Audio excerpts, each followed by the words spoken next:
Compound interest is one of those things that really sounds too good to be true.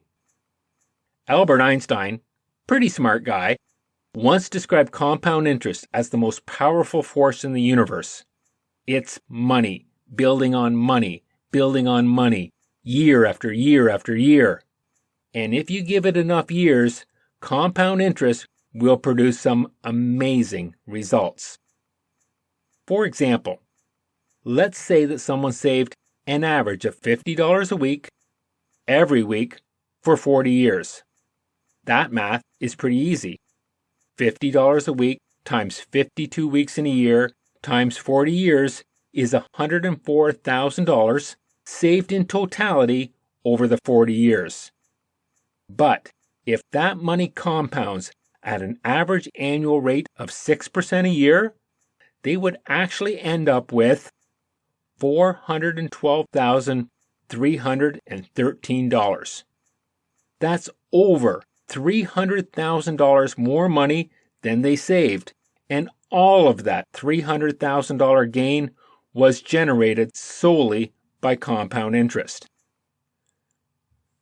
Now, let's say that they contribute an average of $75 a week over the same 40 years, only this time they earn an average of 7% annually.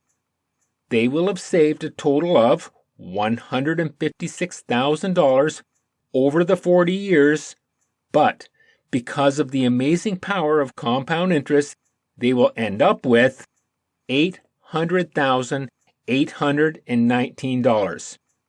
Almost $650,000 of that money was generated solely by compound interest.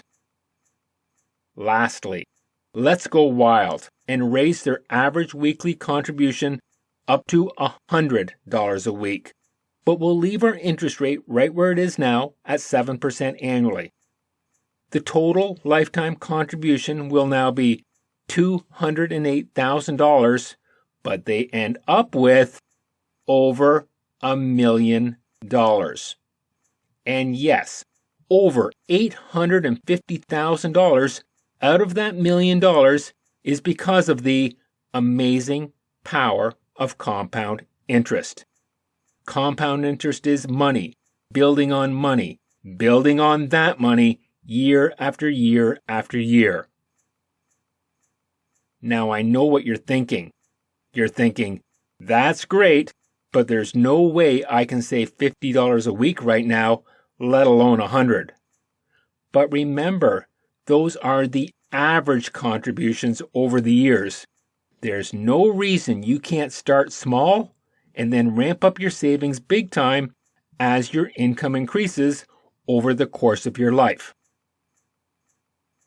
In fact, if someone started by saving as little as $20 a week at the age of 25, then they increase that amount to $30 a week when they turn 26, then they increased it to $40 a week at age 27, and so on, and so on, and so on, until they turn 65 years of age, they will have accumulated $1,185,445.04, which, when you think about it, is pretty amazing.